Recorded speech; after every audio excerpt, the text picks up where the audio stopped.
Hey guys, it's Tim and this is Pro Wrestling Unlimited. And before we talk about anything Smackdown, this is kind of Smackdown, what the fuck did I just read from Post Wrestling? Hold on. We're going down this now. So tonight on Friday Night Smackdown, it was announced that this coming Thursday, next Thursday, we will see Vince McMahon as the special guest in a studio on the Pat McAfee show. So Vince will be on the Pat McAfee show, and I'm like, interesting. Vince McMahon hasn't done a live in-studio, in-person, really interview at all since 2014 in the Stone Cold interview on the WWE Network yet. John Pollock of Post Wrestling just put up something, and I'm going to read it verbatim here because even I don't believe it. Let's go. Another major name is expected to take part in WrestleMania 38, which will surprise some. Post Wrestling can confirm that Vince McMahon is expected to launch a program with Pat McAfee, which will conclude WrestleMania 38, or include WrestleMania 38. Major sources informed us that McAfee was set for something on the show involving McMahon. When speaking with a source with knowledge of the situation, and whether it will be billed as an official match on the WrestleMania card, we are told, quote, most likely. McMahon will be appearing on the Pat McAfee show this Thursday at noon Eastern and will presumably begin the story. Are you freaking kidding me? Are you kidding me? This is nuts. And hold on, I need to send this out. Hold on. I need to send a tweet to somebody. I don't even believe this. Pat might wrestle Vince at WrestleMania.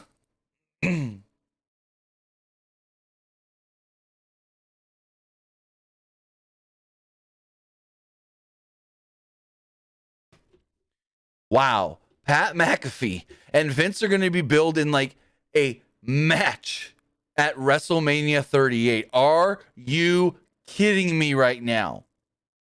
Are you kidding me right now? No. Hold on. The chat's saying that wait, what? Hey, Ballard, you didn't know this. They announced that Vince was going to be on Pat's show, but they in no way said this was going to lead to something at WrestleMania. Holy fuck. Vince, 74 years old, 76 years old. McMahon is 76 and has not wrestled a match since the Bret Hart match in 2010. And the last bump he took was in 2011. The CM Punk. Well, no, I take that back. That wasn't the last one. 2018. The headbutt and whatnot from Kevin Owens. I don't know what's going on here. I am baffled, speechless, and yeah. We'll see if we can figure anything else out for this, but Vince may be wrestling Pat McAfee at WrestleMania.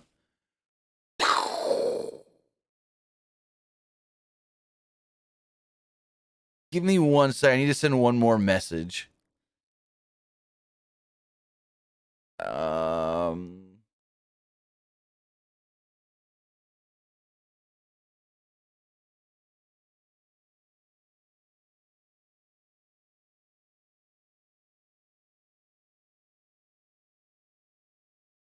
Gotta be freaking kidding me. I what? What? I'm still speechless here.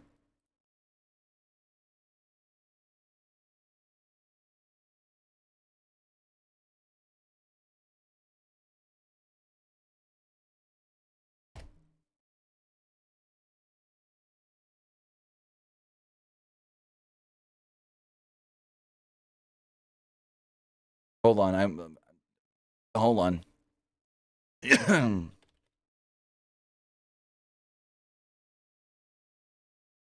This is wild. Thank you, GB, for the super chat. He says, no, please. This is going to be bad. Yeah. This is going to be bad.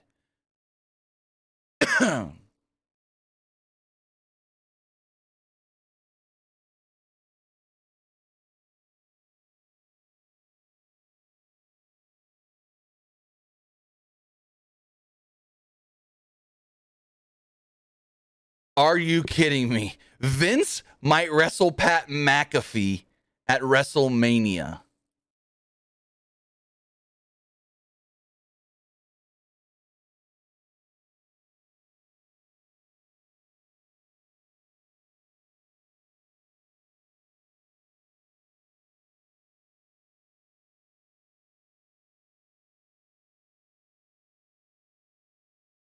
Hold on. Whoa. I don't Jesus Christ. Jesus freaking Christ. Like literally, I clicked go live and then this all got sent to me. So we're learning all about this together. Together.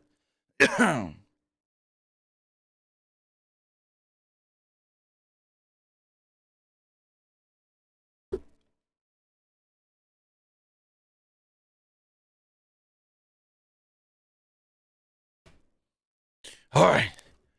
All right. Jesus freaking Christ. I don't believe it, but I wouldn't say, yeah, whatever. It's John Pollock. John Pollock is not going to write something like this if he doesn't believe that there's some semblance of truth to it. Woof. Are you kidding me? Are you freaking kidding me? But I will continue to follow this, and if there's any other developments of this while we're live, we'll talk about it. But let's get ready. Let's talk about the show. Give me 1 second. I'm getting a message here.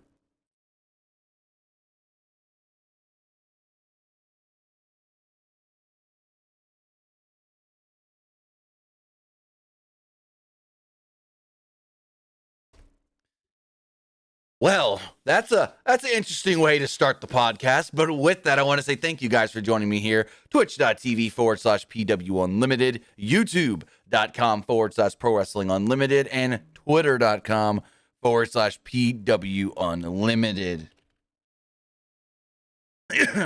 Remember, if you are watching live on Twitch, you can help us out a couple of different ways. You can help us out by hitting that donate button down below and donate being Twitch bits in the live chat. Also, remember, you can subscribe to the channel.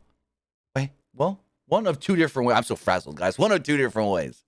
Either with a tiered subscription or with your Amazon Prime. You take that Amazon Prime, you take that Twitch Prime, you link them together, bada bing, bada boom, you're Prime Gaming. And you may want to do this. You may want to link that Prime Gaming account because next month you can get Madden 22 for free. For free. With Prime Gaming. Prime Gaming also gives you free stuff for games like Madden 22, like Grand Theft Auto 5, like Fall Guys, and so much more. Plus, Twitch Prime always gives you one free subscription to any Twitch channel you want to subscribe to throughout the month, and I'd greatly appreciate it if you subscribed right here, Pro Wrestling Unlimited.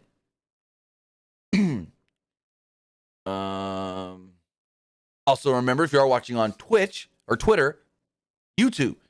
Sorry, I'm getting like 50 messages right now about this Vince stuff. So my eyes are going one way and I'm getting pop-ups and notifications. And if you are watching on YouTube, you can help us out over there by hitting that, putting in a super chat like GB did, or a super sticker. Super chats all do get read live on the air. Also, remember, you can subscribe to the channel by hitting that join button down below. Get early access to news, early access to podcast episodes, early access to non-news videos, and so much more.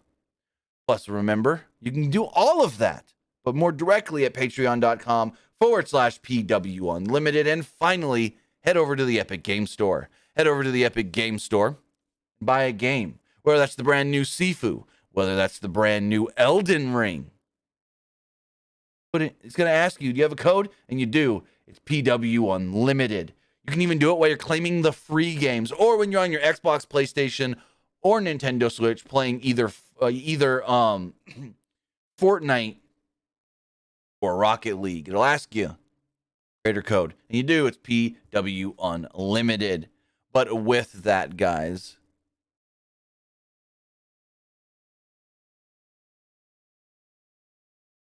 give me 1 second.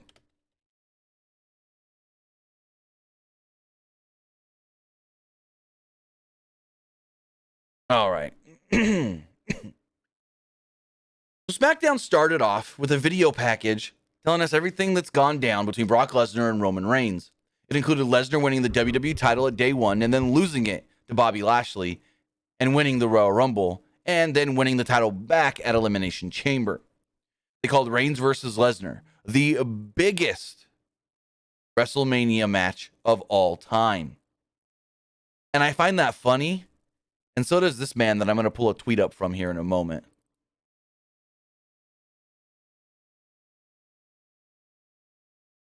Where is it? Not only do I find it funny that they're calling this the biggest WrestleMania match of all time,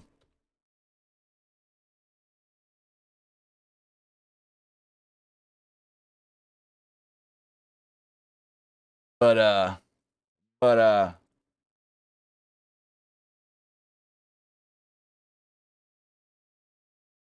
so is the architect,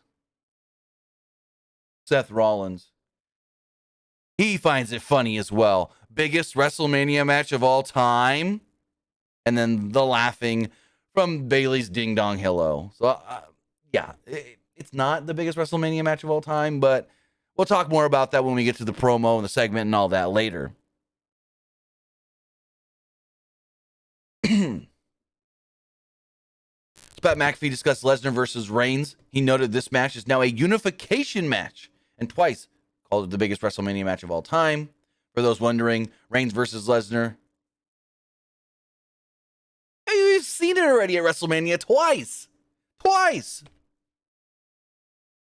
But calling this a unification match means there's going to be only one world champion coming out of WrestleMania. It's not going to be one person holding two belts. It ain't Becky two belts. It ain't WrestleMania 35. It's one man holding one all-encompassing unified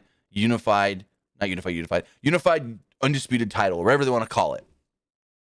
And people are like, well, why would they do that? Are they ending the brand split? I don't think so. And here's what you can do.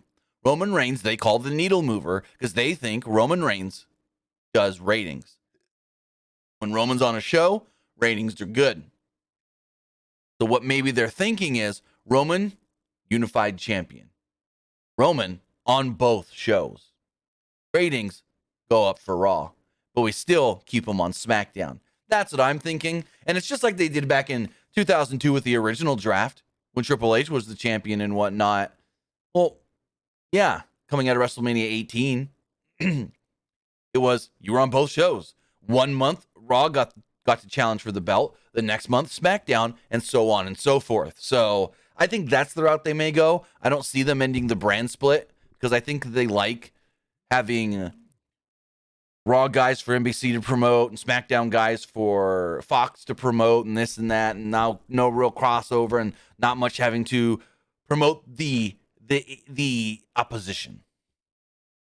So then we got a very bad segment. Michael Cole is in the ring and brought out Ronda Rousey. Got a huge reaction from the fans. They broke out in a Ronda chant. Cole wondered why she returned to the Royal Rumble after being gone for 3 years. And she goes, well, at WrestleMania, I broke my hand in that match. And then when I recovered, I broke my other hand. And then when I recovered from that, I got pregnant. And then told myself after I had my daughter, in 4 months, I'm coming back. And she did. Now, this whole time Ronda's out here, she's nervous. You could see her shaking. She's got this look on her face like, I don't want to be doing this right now. And Cole then ran down Rousey's accomplishments, including being the first woman to main event a UFC, the first woman inducted into the UFC Hall of Fame, and one of the first women to headline WrestleMania. Rousey says she's focused on beating Charlotte for the SmackDown Women's Championship. Cole then noted that Rousey was in the ring with Flair last Saturday. He mentioned that she had no problem dealing with Sonya, but Charlotte, well, that was a different story. They showed highlights of Charlotte kind of beating down Rousey at Elimination Chamber. Cole pushed that Rousey had one arm tied behind her back, so that is why Charlotte had the upper hand. Charlotte Flair interrupted and made her way down the aisle. Flair promised to beat Rousey and forced her to tap out at WrestleMania. She added that the good news is that Rousey gets to work on baby number 2 after she loses at WrestleMania. Suddenly, she gets jumped from behind, Ronda that is, by Sonya Deville. Flair grabbed Rousey's legs and slammed her against the ring post. Deville yelled that Rousey's a failure. When ain't Rousey the one that tapped her out at the pay-per-view? So who's the failure now, Sonya? Rousey quickly recovered, threw Deville out of the ring, and there we go. Horrible segment. This segment was bad. In the back, the New Day were driving around on an ATV. They said it was Big E's early birthday present from one Kofi Kingston. Back from the break, Adam Pearce and Deville watched the previous segment on the monitor. Pearce said, "What were you thinking going out there and getting involved? Also, where's your jacket?" Like, what? The jacket's really a thing? Like, that's her powers of being an authority figure? She has to have the jacket? Anywho. Pearce informed Sonya, next week, you're going one-on-one with Ronda Rousey, just so you know. Next up, we had a tag team match. The 10 and a half minute match. The New Day against Los Lotharios. I thought this was funny. So they're coming down, Los Lotharios making their entrance, and Michael Cole goes, "We're going to kick into the Los Lotharios kiss cam." And Pat goes, "Huh, well, what's the kiss cam, Cole?" And I go, this fool don't even watch the show when he's not here. So Big E beat down Humberto with forearms. Kingston leaped over Big E and landed on Humberto for a near fall. Kingston then ended up on the apron, and Angel caused a distraction. Humberto took advantage and knocked Kingston off the apron. Los Lotharios knocked Big E off the apron and sent Kingston into the side of the ring. Back from the break, the heels were firmly in control. Humberto slowed down the pace with a chin lock. Kingston fought back and hit a double foot stomp on Angel. Big E. Hold on 1 second. Give me 1 second.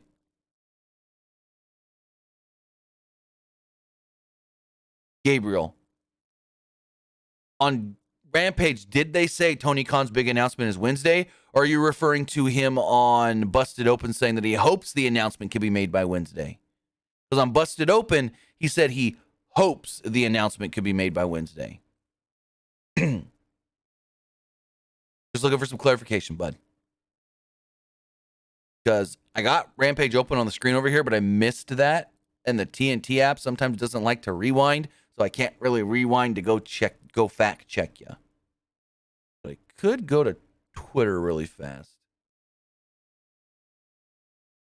Just to double check, see if AEW sent anything out. Give me 1 second, guys, because this is big. If they did officially say that Tony Khan's massive announcement will come on Wednesday. For the main event. Yeah, I don't see anything on Twitter. Give me clarification there, Gabriel. If they actually said on Rampage or not. They showed they have a huge announcement for Wednesday. Interesting. Very interesting. Okay. Tony Khan's huge announcement coming Wednesday. He said he hoped to have it ready by Wednesday, and I guess they confirmed it on Rampage. Go back to the match. Big E got the hot tag and caught Humberto with the belly-to-belly suplex. He followed this up with a splash and set it for a big ending. Humberto escaped and rocked Big E with a super kick. Kingston went for the SOS, but Angel sent him to the floor. He followed this up with a suicide dive. Angel approached the ATV, but Kingston kicked him off. Big E then gave Humberto a belly-to-belly on the floor. Angel recovered and rocked Kingston with a super kick. Big E teased hitting Humberto with an ATV. Kingston then took advantage of the distraction to regain control. New Day then hit the midnight hour, and Big E picked up the victory. But I need to pull up this picture.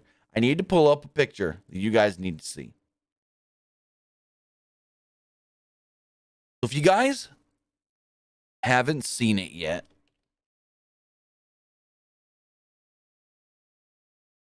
Nikita Lyons. Where's the picture? Here we go. All right, so if you guys haven't seen it yet, open a new window. Everyone's been talking about Nikita Lyons and her debut on NXT this week. This is how she pinned her opponent. I don't know who the opponent was. I can't remember. Well, Big E must have been watching NXT this week because this is how he pinned Humberto. No, Angel. Yeah. Yeah. Big E must have been watching some Nikita Lyons. Also, she's going to be big. A big star. She's going to be a big star for this company. She's getting so much. Okay, I see it now. I rewound enough. Tony Khan's huge announcement this Wednesday. Got it. But thank you for the heads up on there, Gabriel, for letting me know that that was announced.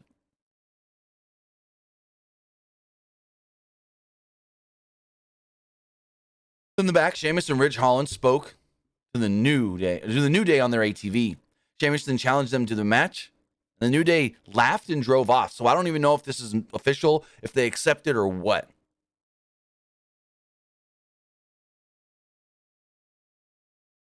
In the back, Sam Roberts randomly introduced the Usos. I'm like, what the hell is Sam Roberts doing here? Anyways, they noted that they'd be part of the contract signing for Reigns and Lesnar later on tonight. The Usos mentioned that Lesnar versus Reigns is the biggest WrestleMania match of all time. The Usos mocked the Viking Raiders and were suddenly attacked by said Viking Raiders. Viking Raiders then demanded their title shot, and it has been announced next week they will be getting their title shot. We then recap Natalya defeating Aliyah a few weeks ago and Xia Lee making the save. In the back, Megan Morant interviewed Xia Lee. Lee promised to defeat Natalya in her Smackdown debut tonight. Xia Lee was drafted to Smackdown back in October and hasn't even worked a match till tonight. Oof. And this match went 4 minutes. So Xia Lee and Natalya, and it was just all right. They showed randomly in the back Shayna Baszler, Aliyah, Drew Gulak, and Mansoor all watching on the monitor. Also, speaking of Mansoor, was Elimination Chamber the first Saudi show we didn't get a Mansoor match? Correct me in the chat or the comments below. I believe this was the first Saudi show, no Mansoor. That means they've really jumped the shark with Mansoor. If they don't even think he's good enough to make sure he gets a win in Saudi, oh, God, I feel sorry for him. So Natalya threw Xia Lee into the corner, but she landed on the second turnbuckle. Lee avoided Natalya and caught her with a drop kick. Natalya recovered and slowed down the pace with an abdominal stretch. Lee caught Natalya's leg and hammered on the other. She caught Natalya with a suplex for a near fall. Natalya fought back and went for the sharpshooter. Lee escaped. Lee then hit a spinning wheel kick and picked up the victory.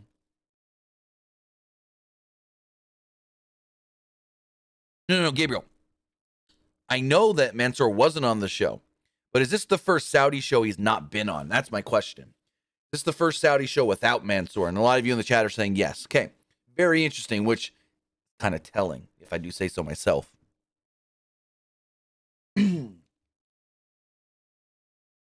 Going forward, to recap, Sami Zayn winning the Intercontinental Championship.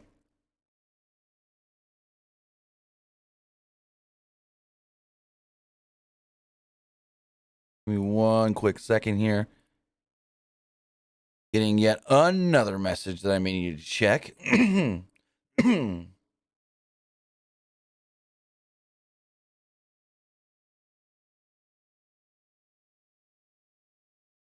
Okay, that's nothing.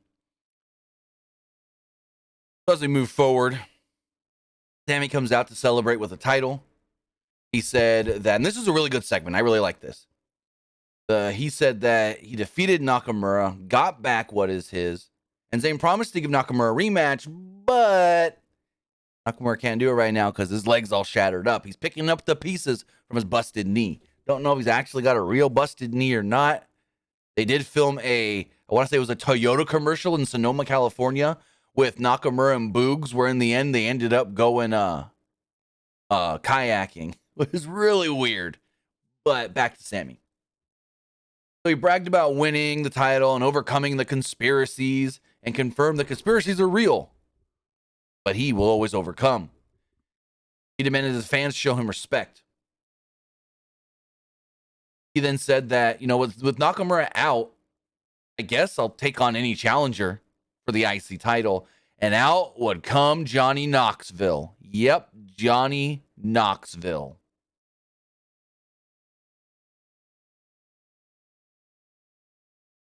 Johnny Knoxville was make his way down to the ring. Basically say, you say anybody, Sammy. How about me?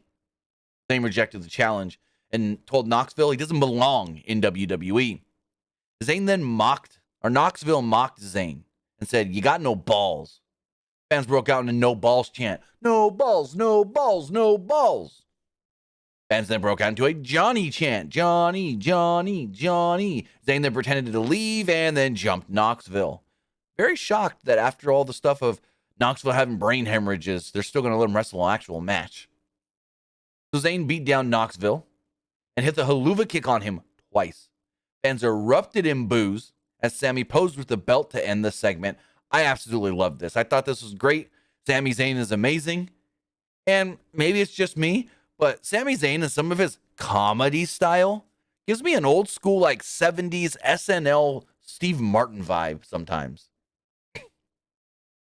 In the back, Zayn apologized to Adam Pearce for knocking out and attacking Johnny Knoxville and said, well, it really wasn't my fault.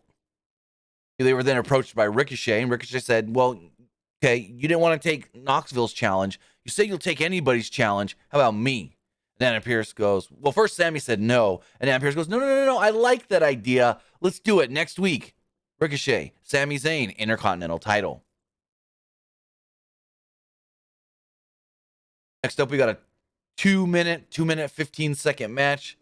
Shotzi and Sasha Banks, and this was just all right. This is just all right. Naomi was on commentary, and I go, what the hell is Naomi coming out for? This made no sense. Naomi's a babyface. Is a heel going to do something to her? The only heel in this match is Shotzi. We're getting a Shotzi-Naomi program? No, this is nothing I could have expected. So Banks had the early advantage, and Shotzi quickly took over. She slowed down the pace, and Banks fought back. She hit a meteor off the second turnbuckle and took control. Shotzi was on her knees and lifted Banks in the air, or by her hair. Wow, I read that wrong. Banks then turned, hit a code breaker, followed up the Banks statement, and picked up the victory. After the match, Naomi would get in the ring, and I go, who's the heel, who's the babyface here? Never mind, neither. They're both babyfaces. Naomi then declared, they are teaming up, and they want the women's tag team championships. And I go, I get they've been a team before, but this makes no sense now. What is this? Huh? I mean, it'll be good. They're two great wrestlers. Put them together, have them face Carmella and Zelina. Okay. But it's just randomly thrown together. Nothing like kind of building to it. Because the last we saw of Naomi, she was fighting Sonya and teaming with Ronda. And now Sonya's still working Ronda. But Naomi, here's what I thought. Next week, Sonya versus Ronda. Sonya has Charlotte in her corner. Ronda has Naomi to back her up. But I guess that's not the route they're going at all. So here's a little interesting turn of events. So yesterday was announced Madcap Moss versus Drew McIntyre. Then about an hour before Raw, it was changed to Happy Corbin against Drew McIntyre. Then it gets changed again to Madcap Moss, Drew McIntyre. So in the back, Happy Corbin and Madcap discussed Drew versus Moss from Elimination Chamber. They showed Moss landing on his head in a very scary moment. And Pat McAfee goes, you know what, Cole? I think if Moss wasn't so yoked, that would have been a lot worse, him landing on his head and neck like that. Just the way he said, if he wasn't so yoked. Okay, Ballard, this ain't no offense and not to be rude. Never mind. I was going to say, this ain't a damn Rampage watch along, so we don't need the results in the chat, because some people are here listening to the Smackdown review and haven't seen Rampage yet and going to watch it later and don't want to be spoiled. So yeah, I didn't think I had to say it, but no spoilers in the chat for Rampage.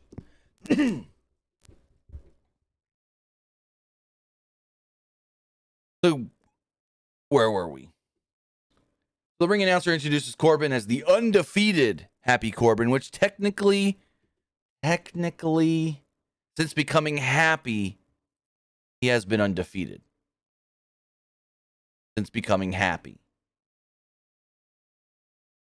Corbin then says, and he said it in the interview too, he goes, You know, this match tonight, me and McIntyre, that's a WrestleMania-worthy match. Why are we doing it on SmackDown? And then he said it again here and goes, you know what? Hershey, Pennsylvania doesn't deserve this match. And Drew comes out and Drew's like, you don't want to fight me and this and that. And he's like, no, you can fight Madcap. You can fight Madcap. And so we get Madcap Moss versus Drew McIntyre in a almost 7.5 minute match.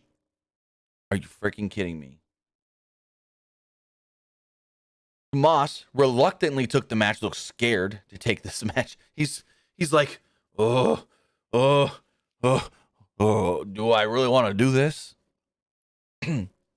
So Moss recovered, or McIntyre gets jumped by the heels, and then the match eventually starts. He recovers and backs Moss into the corner. McIntyre went for the Alabama Slam, and Moss grabbed the ropes. Back from a break, Moss was firmly in control after sending McIntyre into the barricade. McIntyre fought back and traded rights with Moss in the middle of the ring. McIntyre rocked Moss with a clothesline and followed it up with the belly-to-belly suplex. McIntyre then set up for a Claymore, and Corbin caused a distraction. Moss then took advantage and poked McIntyre in the eye. He sent McIntyre into the ring post and hit a DDT for a near fall. Moss then became frustrated and hit the ropes.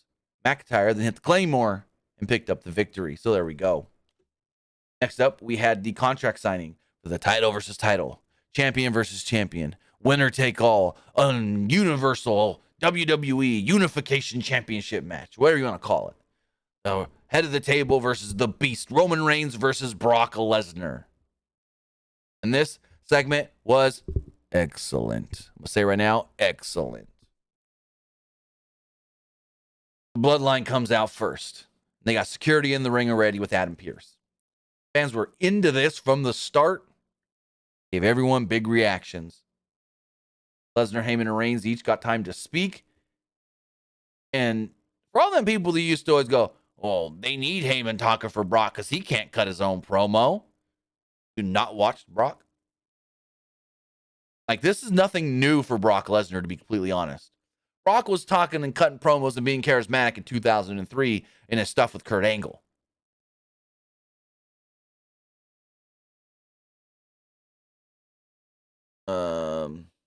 Give me one quick second here.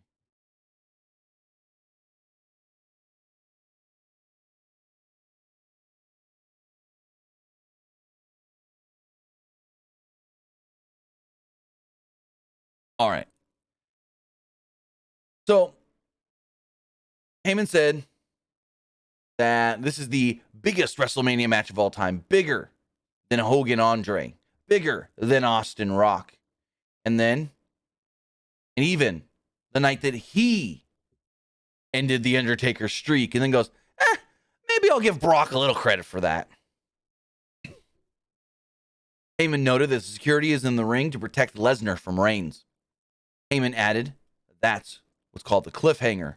And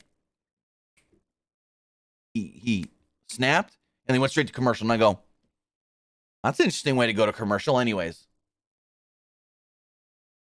Back from the break, McIntyre would then announce Vince is going to be on his show this week in studio.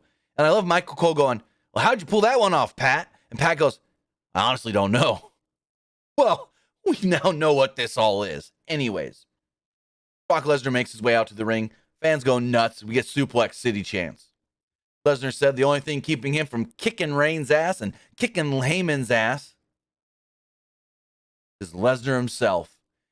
And Lesnar said ass about 8 times in a sentence. And it's like, producer walks up before the show and goes, so Brock, your segment tonight, you got any ideas for the promo?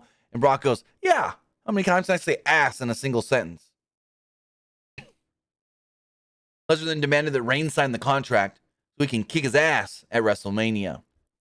Heyman noted that Lesnar may not even be the champion come WrestleMania because he still has to defend that title at Madison Square Garden on March 5th. He may lose it there. Now, we know it's not Bobby Lashley as the challenger. So if they don't have a huge-ass challenger for all the build they're giving this random house show in Madison Square Garden,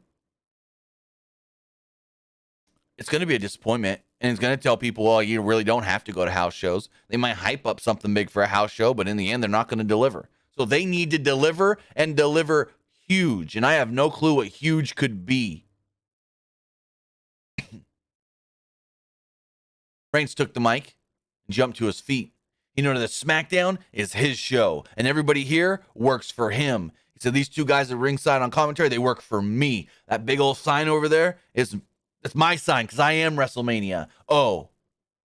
And then people in the ring, the security, they also work for me.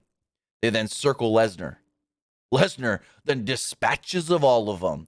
And how does Lesnar dispatch of all of them? He picks up the table and uses it as a freaking battering ram or bulls of a horn. He grabs the table and just knocks about 5 guys out of the ring.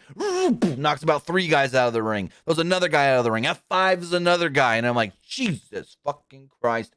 Roman's watching from the ramp. Roman's got a look on his face like, ooh, what did I just do? SmackDown goes off the air. Just like that. Overall, not a bad show. I thought the show was actually pretty entertaining. 3 things announced for next week. Ronda versus Sonya.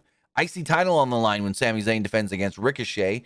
And the tag title's on the line when the Usos defend against the Viking Raiders. But with that, you know what I thought. Now it's time to hear what you guys thought of tonight's Friday Night SmackDown. Yes, Bangs, I do. I think I might play some Horizon. Kind of want to jump into Fortnite, though, so I don't know. Let's check the polls. Also, remember, you can text into the show, 510-906-1341.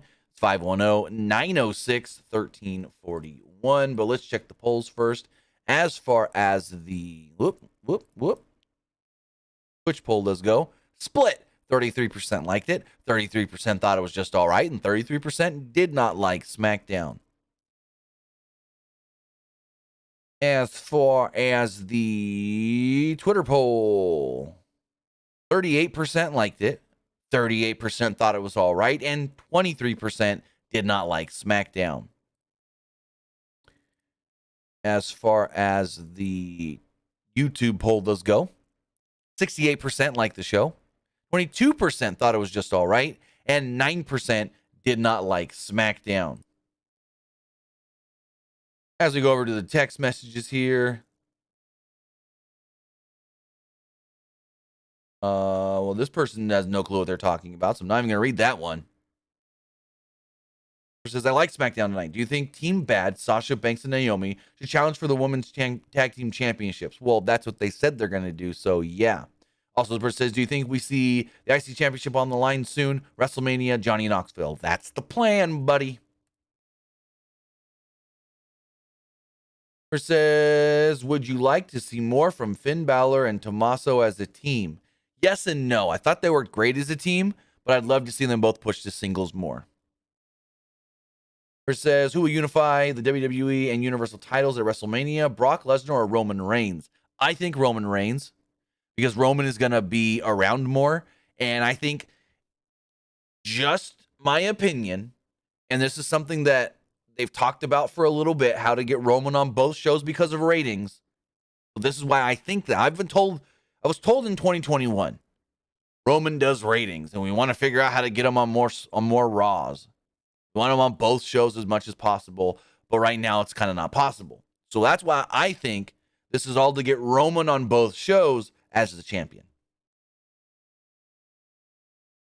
This person says, is there any update on Xavier Woods and when he'll return to the ring? No. Last I heard, which was like a week or 2 ago, that he wasn't on the injured list anymore. So I don't know what's going on. I don't know what's really going on with Woods. But with that, guys, I want to say thank you for joining me here. Twitch.tv/PWUnlimited, YouTube.com/Pro Wrestling Unlimited, and Twitter.com/PWUnlimited. Bangs, yes, I was headshotting guys like crazy earlier with them bows. Anyways, I'll be live in a little bit. Twitch.tv/Timmy Buddy. Not sure what we're going to play yet. Probably. I want to play Horizon, but at the same time, I'm itching for Fortnite as well. So we'll figure it all out as we go. But with that, guys, thank you for joining me here on this Friday. We'll see you guys next time. Have a good one.